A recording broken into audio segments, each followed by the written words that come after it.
Y vamos a ver nosotros que aquí en Juan, el Señor Jesús se ha revelado como Dios mismo que vino a estar en medio de nosotros. En otras palabras, es Dios con nosotros.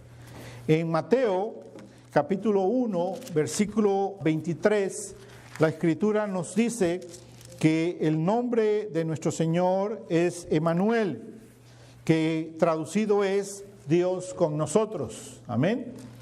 Y en Juan, capítulo 1, versículo 14, la Escritura también nos dice esto: y aquel Verbo fue hecho carne y habitó entre nosotros, y vimos su gloria, gloria como la del unigénito del Padre, lleno de gracia y de verdad. Entonces Jesucristo es Dios entre nosotros. Ahora, ¿cómo es que el Dios del universo, el Dios que ha creado todas estas estrellas y soles que ustedes pueden ver, que llamamos estrellas y constelaciones y la luna, y podemos admirar toda la bóveda donde están estos astros, este Dios que creó todas esas cosas, esos astros, y que hizo esta tierra y que nos formó a nosotros, ¿cómo es posible este Dios majestuoso, grandioso, puede estar entre nosotros, puede estar con nosotros, como dice la Escritura? Bueno, déjeme decirle que la Escritura, cuando habla de Dios, el lugar de Dios, por ejemplo, Pablo se refiere a que Él fue al tercer cielo. Cuando dice que Él fue al tercer cielo, se está refiriendo que Él fue al mismo lugar donde Dios habita. Esa dimensión que no podemos describir claramente en este momento, no podemos decir dónde está claramente, pero que sabemos que un día Dios nos va a revelar, porque ahí vamos a estar, donde Dios habita, donde Dios está. Así que cuando tú sales en las mañanas y tú miras el cielo azul y miras las nubes, tú estás viendo el primer cielo, ¿verdad? Y en las noches, cuando tú miras las estrellas y cuando tú miras la luna y la bóveda donde están los astros, tú estás viendo el segundo cielo. Pero el tercer cielo es donde habita Dios. En otras palabras, fuera de esta creación, fuera de lo que vemos, lo que podemos percibir, ahí es donde Dios está.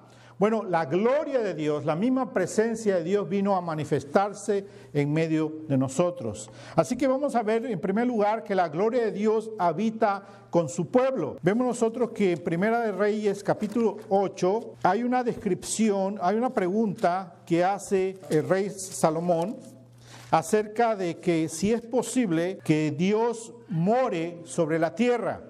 En Primera de Reyes 8, 27, la Escritura dice así: pero ¿es verdad que Dios mora sobre la tierra?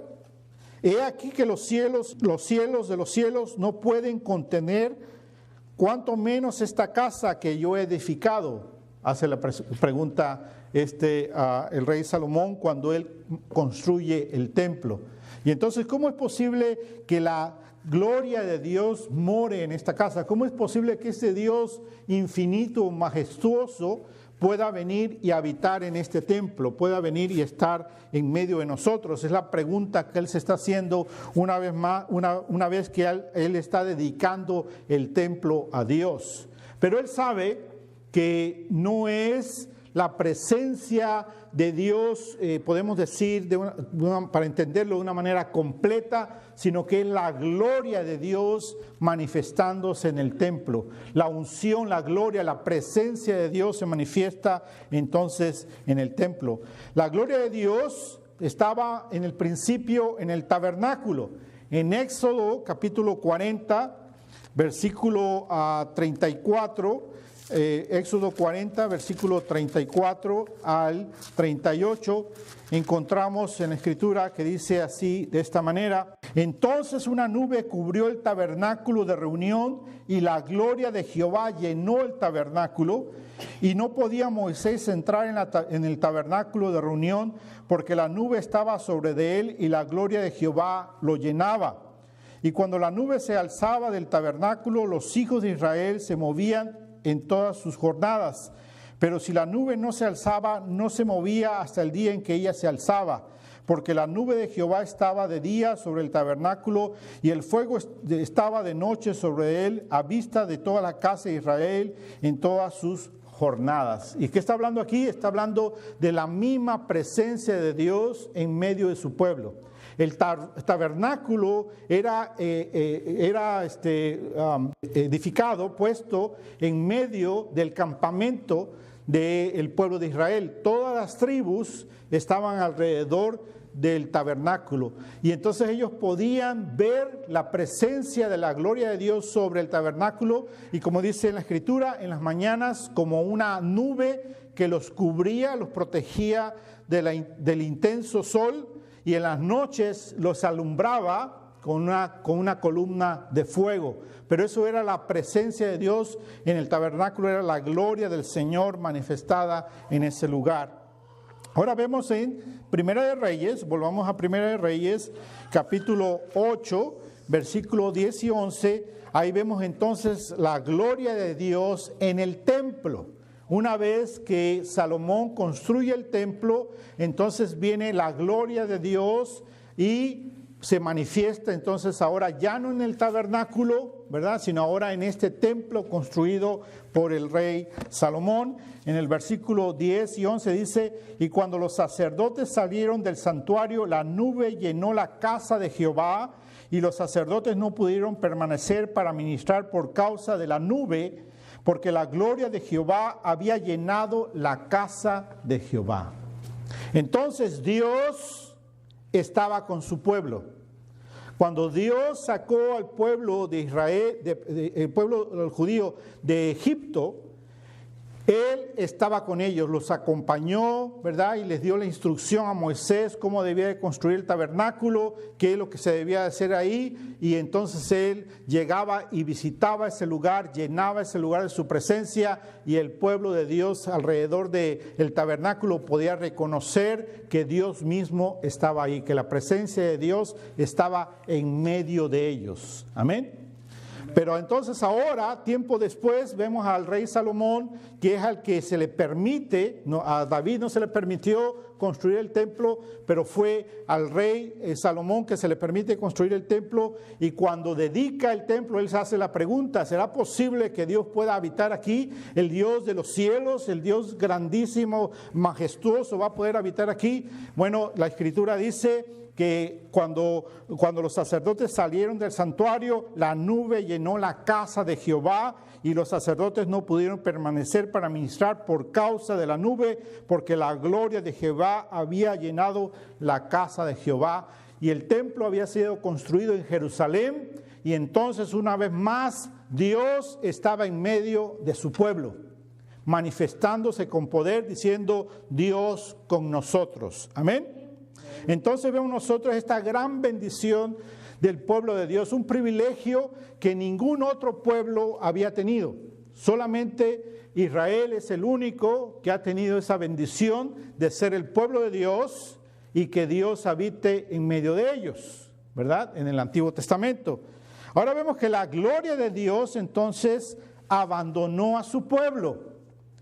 A pesar de que Dios estaba manifestándose en medio de ellos, el pueblo de Dios pecó contra Dios, y por causa del pecado, por causa de que el pueblo pecó contra Dios, entonces la gloria de Dios abandonó a su pueblo.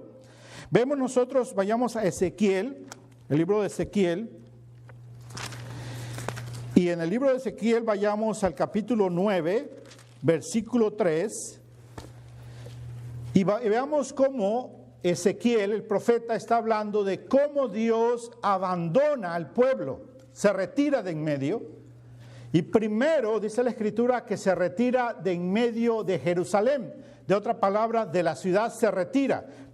Capítulo 9, versículo 3, dice la Escritura así: y la gloria de Dios de Israel se elevó encima del querubín sobre la cual había estado al umbral de la casa, y llamó Jehová al varón vestido de lino que tenía a su cintura el tintero de escribano.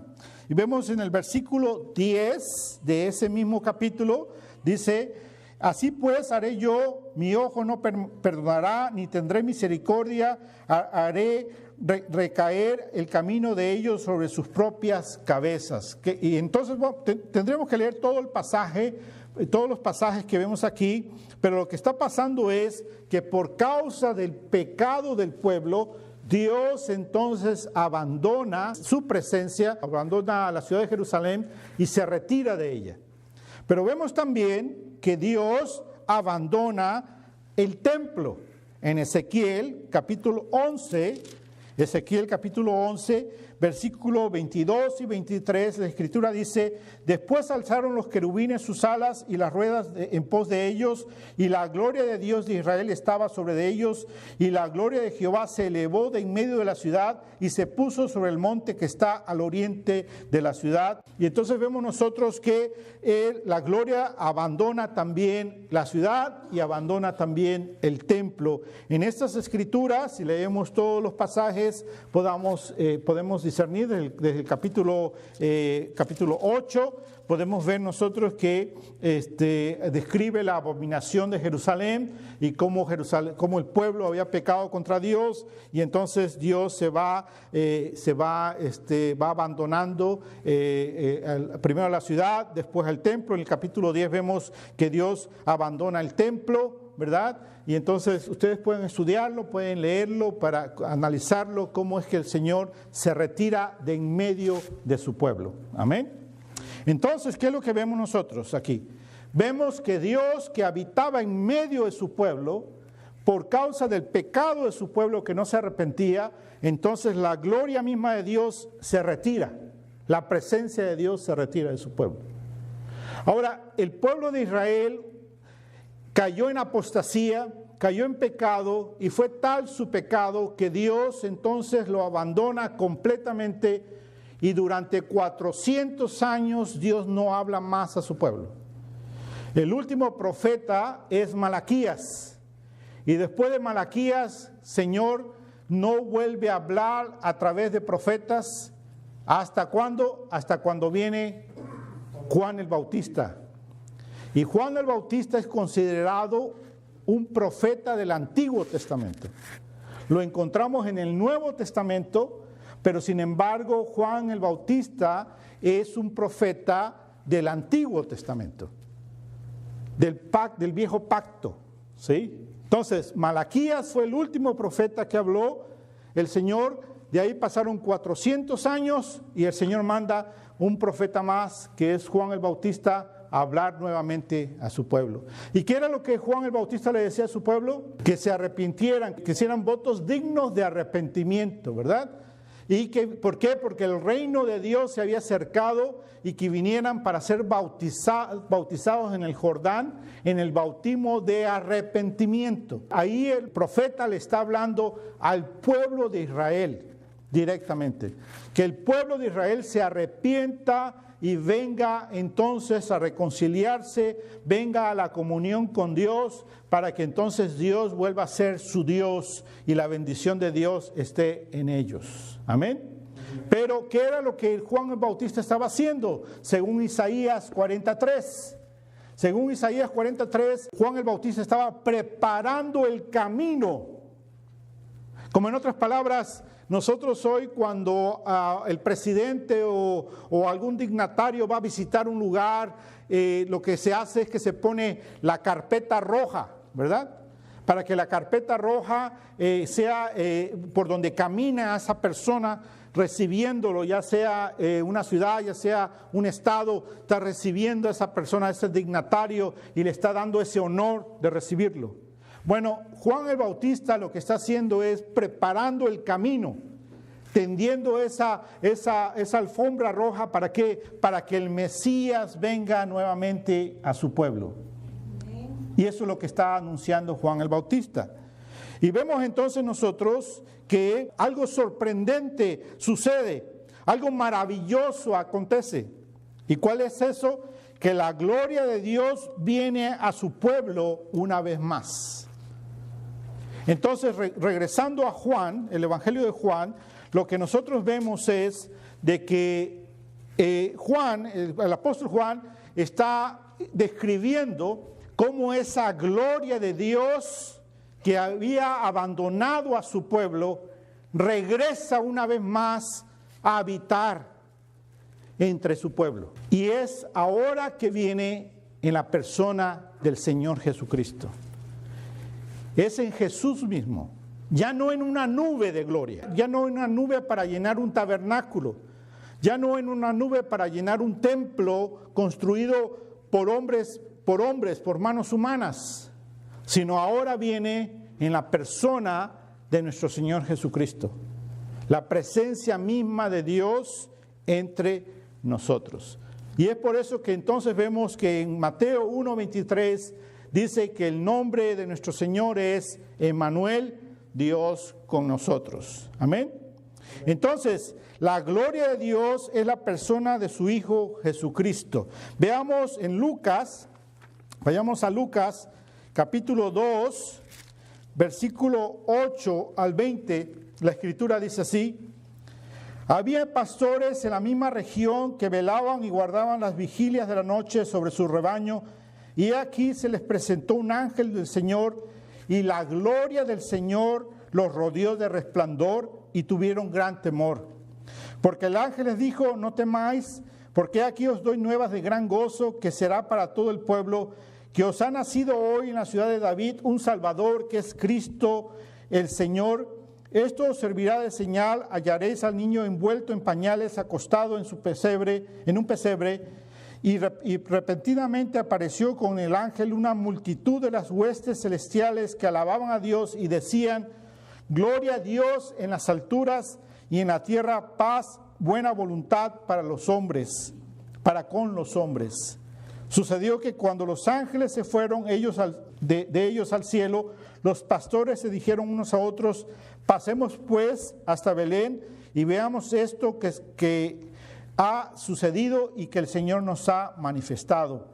Vinieron pues apresuradamente y hallaron a María y a José y al niño acostado en el pesebre, y al verlo dieron a conocer lo que se les había dicho acerca del niño, y todos los que lo oyeron se maravillaron de lo que los pastores les decían.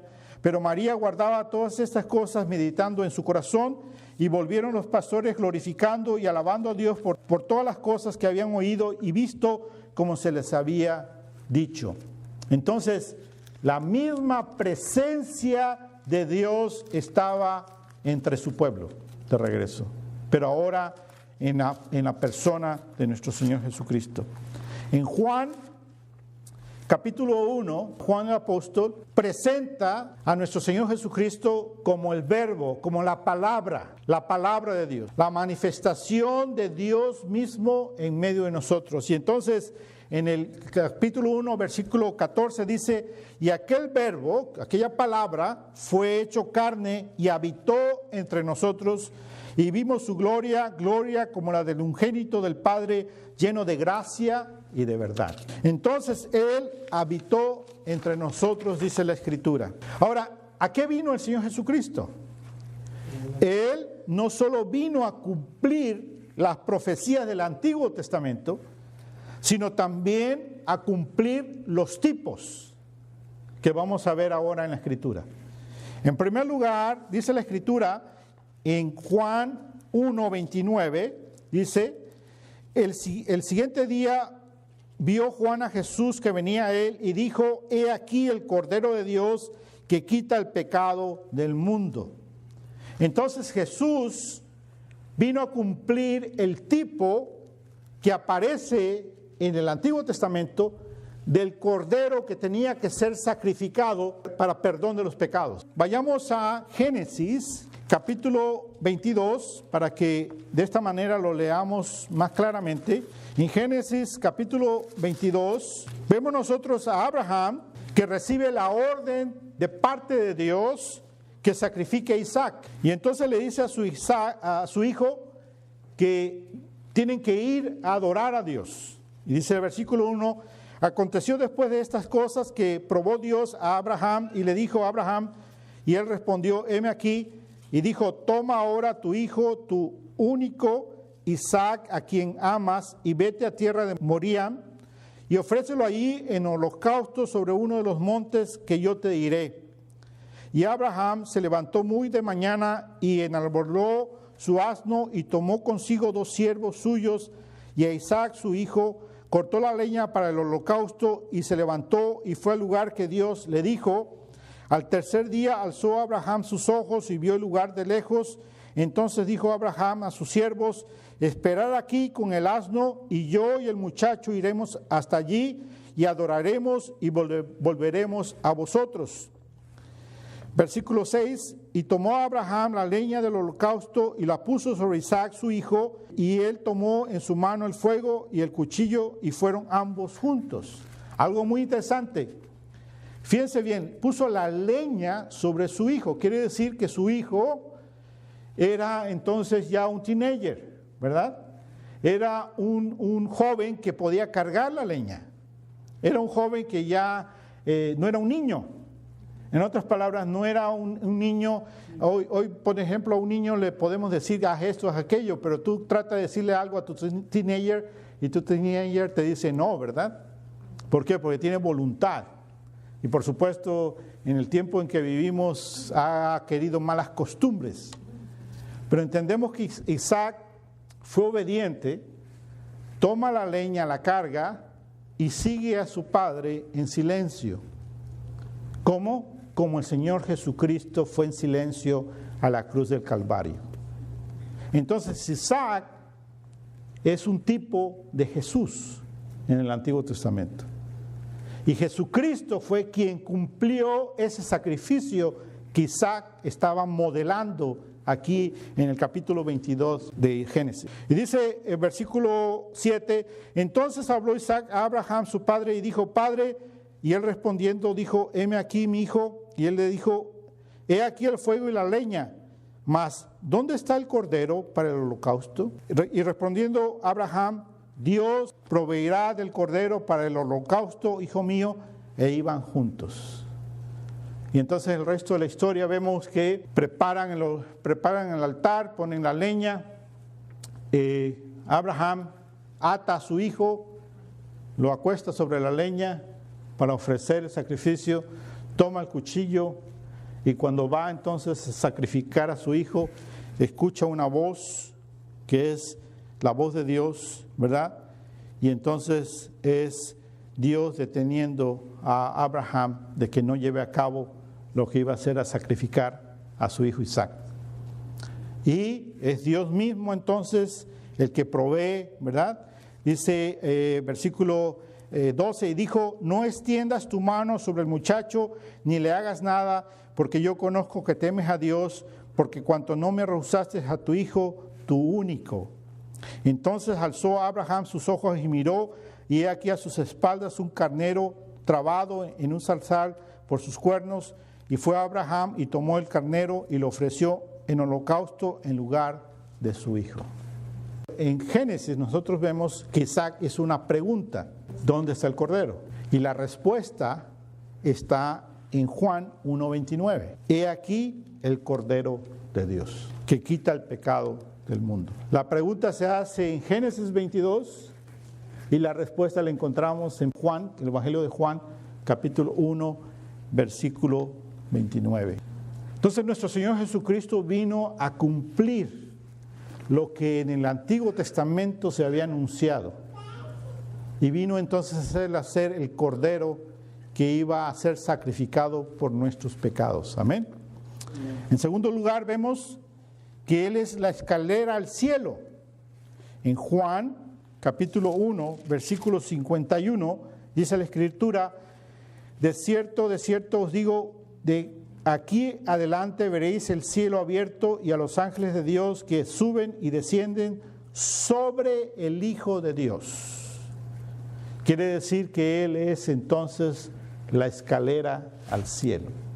¿Dónde lo encontramos eso? Lo encontramos en Génesis, capítulo 28, ¿verdad? Cuando Jacob mira esta escalera que sube y baja del cielo. Amén. En el Antiguo Testamento que se manifiesta entonces en Señor Jesús. Él es la escalera. Amén. Y número 3, vemos que Él es nuestro templo. Juan capítulo 2, versículo 19 y 21, dice así: respondiendo Jesús le dijo: destruiré este templo y en 3 días lo levantaré. Dijeron luego los judíos: en 46 años fue edificado este templo y tú en 3 días lo levantarás. Mas él hablaba del templo de su cuerpo. Amén. Entonces el Señor Jesús vino a ser el nuevo templo. Y el Señor Jesucristo, siendo el nuevo templo, nos dio entonces a nosotros, los que creemos en Él, un nuevo nacimiento. Nos hizo nacer de nuevo, y es lo que vemos en el capítulo 3 de Juan, cuando Nicodemo viene a hablar con el Señor Jesucristo, y el Señor Jesucristo le explica que tiene que nacer de arriba, que tiene que nacer de nuevo. Amén. Entonces Jesús es el nuevo templo. Vemos también, número 4, que Él es la serpiente levantada. En Juan capítulo 3, versículo 14, dice la Escritura así: y como Moisés levantó la serpiente en el desierto, así es necesario que el Hijo del Hombre sea levantado. Amén. Y podemos nosotros ver esto en Éxodo capítulo 12, versículo 1 al 27, cómo el pueblo estaba siendo picado, mordido por culebras, serpientes. Y entonces Dios le ordena que hicieran una serpiente de bronce y fuera levantada en medio del pueblo, para que todo aquel que la mirara al ser picado por la serpiente no muriera, sino que fuera el antídoto para la picadura, para el veneno de serpiente. Ahora, no es que fuera mágico lo que estaban haciendo, sino que la mirada tenía que ser una mirada de fe en lo que Dios había proveído para la salvación. Y es de esa manera como nosotros tenemos que ver el sacrificio de nuestro Señor Jesucristo en la cruz, con fe, creyendo que Él murió en la cruz del Calvario hace 2000 años por nosotros, por mí. Tú tienes que decir: yo creo que Jesús murió por mí en la cruz del Calvario. Amén. Desgraciadamente, el pueblo de Israel, esa imagen del serpiente de bronce, la hizo ídolo. Y después lo podemos ver más adelante, que era ahora un ídolo que ellos adoraban. Cosa que es abominación para Dios, porque Dios nunca había ordenado eso. Es simplemente era que la salvación viene por fe, tenemos que creer por fe. Pero ¿qué es lo que nos pasa a nosotros? Que nosotros muchas veces necesitamos ver para creer, ¿verdad? Le pedimos a Dios: Señor, una señal, Dios, una señal, y Dios está ahí dándonos la señal y nosotros no la podemos ver. ¿Por qué? Porque no la vemos con fe, por medio de la fe. No creemos, confiamos en Dios plenamente.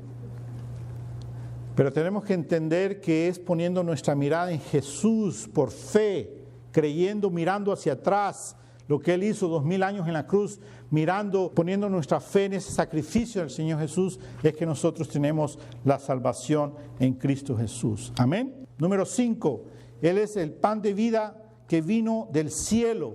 Juan capítulo 6, versículo 35.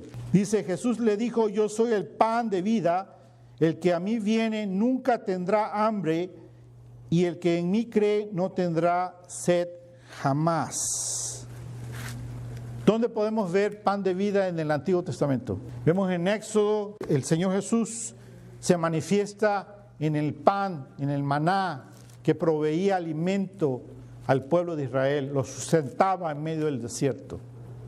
Pero entonces ahora el Señor Jesucristo nos está diciendo en el capítulo 6 de Juan que Él es el pan de vida, que Él es nuestra salvación, que Él es en el cual nosotros tenemos que confiar plenamente. Piensen en esto: la gloria de Dios, la presencia de Dios abandonó a su pueblo por pecado, porque el pueblo no quería arrepentirse y no se arrepiente, y por lo tanto lo abandona completamente. Pero Dios, en su amor por su pueblo, por sus hijos, por sus elegidos, dio a su único Hijo, Jesucristo, para que diera su vida y viniera a habitar en medio de nosotros para salvación de nosotros. Y entonces la gloria de Dios, la presencia de Dios, una vez más está con nosotros. Ahora, lo que nosotros hay veces fallamos en darnos cuenta es en esa realidad tan maravillosa, tan grandiosa, tan majestuosa, que el mismo Dios que Salomón decía, ¿va a ser posible que pueda entrar en este templo? Este Dios majestuoso, infinito, ¿va a ser posible?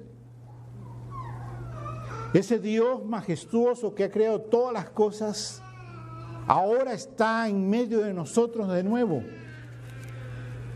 Pero no tan solo está en medio de nosotros, sino está en nosotros. Como dice la Escritura en 1 Corintios, que nosotros somos templo del Espíritu de Dios. Y muchas veces nosotros no nos damos cuenta de esa realidad. Y entonces nosotros vivimos más en nuestras debilidades que disfrutando de la grandiosa presencia de Dios en nuestras vidas. No nos damos cuenta de eso, de esa verdad maravillosa que es que Dios mismo está con nosotros y que nosotros somos templo del Espíritu de Dios. Y vivimos nosotros simplemente nuestras vidas diarias como un día más. Venimos a la iglesia como una actividad más, como es algo que hacemos los domingos. Pero no entendemos que es el mismo Dios habitando en nosotros. Que Dios abandonó una vez a su pueblo por causa del pecado, sin embargo Dios ha tenido misericordia de nosotros y mandó a su Hijo Jesús para que entonces la misma gloria de Dios esté en nosotros. Piensa en esto, si la misma gloria de Dios, la misma presencia de Dios está en nosotros, ¿por qué es que nos cuesta tanto rendirnos a Él? ¿Por qué es que nos cuesta tanto darle la gloria que Él merece? Honrarlo como Él merece. ¿Por qué dejamos que nuestra carne tome control de nosotros? ¿Por qué dejamos que lo más bajo de nosotros sea quien gobierne cuando tenemos un Señor majestuoso, Dios mismo en nosotros? Entonces Juan, hermanos, la intención de Juan al escribir su evangelio es de presentarnos la realidad de quién es Jesús a todos aquellos que no lo hemos visto como Juan lo vio. Porque Juan dice que él lo palpó. Juan dice que él estuvo en medio, que Jesús estuvo en medio de ellos. Y que él lo pudo ver, y lo pudo escuchar, y lo pudo palpar, lo pudo tocar. Dice la Escritura que el Señor Jesús tenía el discípulo amado, y el discípulo amado era Juan. Imagínense ustedes, dentro de sus discípulos, ustedes tienen a un discípulo que es quizás más joven que los demás, o más cariñoso, más humilde, más entregado a su Señor, y que siempre anda pegado al Señor. Imagínense a Juan recostado en el Señor, y ese es el discípulo amado. Y es por eso que él puede decir que lo palpó, que lo tocó. Entonces Juan está expresando en su evangelio a nosotros que no lo hemos tocado a nuestro Señor Jesucristo, que creemos por fe, nos está diciendo, ese que tú crees es real, vino de verdad en medio de nosotros. Dios está aquí con nosotros. Por lo tanto, enamórate de Él, entiende su grandeza, entiende su hermosura, entiende quién es Jesús en tu vida y cómo es que tú debes de vivir para Jesús.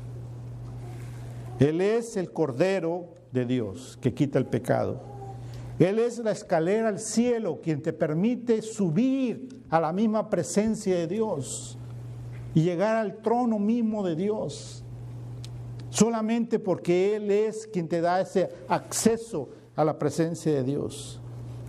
Él es el nuevo templo que no puede ser destruido, sino que al contrario resucitó y vive eternamente Y porque Él vive, entonces tú y yo vamos a vivir, porque tenemos la fe puesta en Él y creemos que Él, eso mismo que Él hizo de resucitar, nosotros también vamos a resucitar. Y si entendemos esa verdad, entonces todo temor, todo miedo a la muerte se disipa, desaparece, porque hay una realidad de que Cristo es verdadero y vivimos solamente aquí por un tiempo. Dice la Escritura que la vida es como un vapor que pasa rápidamente. ¿Cuánto vamos a vivir? Dice la Escritura que el más robusto, ¿cuánto vive? 80 años. Ya el que vive 110, 100 años, 90 años ya es tiempo extra. Bendición añadida. Pero podemos esperar llegar a vivir 80 años bien vividos. Y después, la vida, ¿cómo se fue? Como un vapor. Porque los que llegan a los 80 años, como los que estamos en los 40, miramos hacia atrás y dice, wow, ¿cómo pasó el tiempo de rápido? ¿Cuándo pasó esto? ¿Por qué? Porque la vida es un vapor. Y después de eso, ¿qué es? La muerte. Pero para el cristiano, ¿qué es? Vida eterna. Es ir a la misma habitación del Señor, donde Él habita. Pero no tan solo ir y estar ahí, sino ir y regresar con nuestro Señor Jesucristo y tener un cuerpo resucitado, glorificado, para vivir eternamente. Ahora, ¿eso cómo lo crees? Lo tienes que creer por fe. Que el Señor no va a dejarte en la tumba, que el Señor no te va a abandonar ahí, que el Señor no va a dejar que te hagas cenizas y se te desaparezcas y quizás algún día en el cementerio donde te enterraron viene un bulldozer de esos tractores a remover todas las tumbas porque van a construir edificios ahí y tú ahí te vas en el polvo y desapareces. No, el Señor nunca te va a abandonar. Él va a levantarte de la tumba. Amén. El Señor es quien nos salva, es nuestro Salvador, es nuestro sanador, es a quien miramos cuando estamos en los momentos de angustia, al que fue alzado, al que fue crucificado. Nosotros ponemos nuestra fe, nuestra esperanza solamente en Jesús. Cuando estás enfermo, cuando estás angustiado, cuando tienes un problema, entiende esto. Yo sé que es real, yo sé que es verdadero, puedes estar triste, puedes estar adolorido, puedes estar sufriendo. Yo entiendo esa realidad humana. Pero el cristiano supera eso porque entiende la realidad de Dios en su vida, que Dios mismo está habitando en él, que no estamos solos, que la presencia misma de Dios está en medio de su pueblo, está en sus hijos, nos ha hecho templo del Espíritu de Dios. Por lo tanto, solamente el sufrimiento es pasajero, es momentáneo, dice Pedro. La tribulación es momentánea. No tenemos que perder la esperanza en medio de la tribulación, sino que entender que Él está con nosotros y nos lleva a través de las tribulaciones, nos lleva a través de los momentos tristes, difíciles de nuestra vida, los momentos de dolor. Amén. Él es el pan de vida. Él es quien nos alimenta. Hermanos, cuando tú escuchas la palabra de Dios, estás recibiendo alimento de Dios mismo. Este alimento no perece. El alimento que tú consumes diario y que echas a tu estómago es solamente momentáneo para darte energías. Y de ahí tienes que volver a comer. Pero este alimento es eterno, el de la palabra. Porque ¿sabes qué? La palabra escrita es el mismo Señor Jesús al que tú estás recibiendo. Es la revelación de Dios. Y entonces el que come de este pan no tiene hambre. El que come de este pan no tiene necesidad. El que come de este pan no hay más temor. El que come de este pan no hay más angustia, no más desesperanza. El que come de este pan sabe claramente quién es Dios y cuál es su destino. Así que yo te invito a que te alimentes diariamente de la Escritura, de la palabra de Dios. Porque Él es nuestro Señor. Él es quien nos ha escogido a cada uno de nosotros. Y repitiendo una vez más, Juan 1:14, y aquel verbo fue hecho carne y habitó entre nosotros. Hablando de Jesucristo, hombre. Pero ahora nosotros entendemos que Dios mismo está con nosotros, porque somos templo del Espíritu de Dios. Señor, yo te pido en el nombre de Cristo Jesús, que sea tu Santo Espíritu, Señor, confirmando, aclarando, Señor, tu palabra, mi Dios, en sus corazones de cada uno de mis hermanos. Señor hermoso, que podamos entender, Dios amado, Señor, lo majestuoso que es esta verdad, lo grandioso, mi Dios, que es entender que tú estás en nosotros, mi Dios amado. Señor hermoso, que tu gloria había abandonado tu pueblo, pero ahora tú, Señor, nos has hecho pueblo tuyo y tú habitas con nosotros, Señor. Que no estamos solos, que siempre tú estás con nosotros y que nosotros estamos llamados a vivir diferente, mi Dios hermoso, porque somos tus hijos, somos tu pueblo, mi Dios amado. Pueblo, Señor hermoso, que somos llamados a traer gloria a ti, Padre amado. Señor, bendícenos, Señor. Que todo lo que nosotros hagamos, Señor hermoso, prospere para la gloria tuya, Padre. Y Señor, que crezcamos en la fe, que maduremos en la fe y que demos abundante fruto, Señor, para la gloria tuya, Padre. Gracias, Señor hermoso, por tu presencia. Gracias por tu palabra, mi Dios hermoso. En el nombre de Cristo Jesús.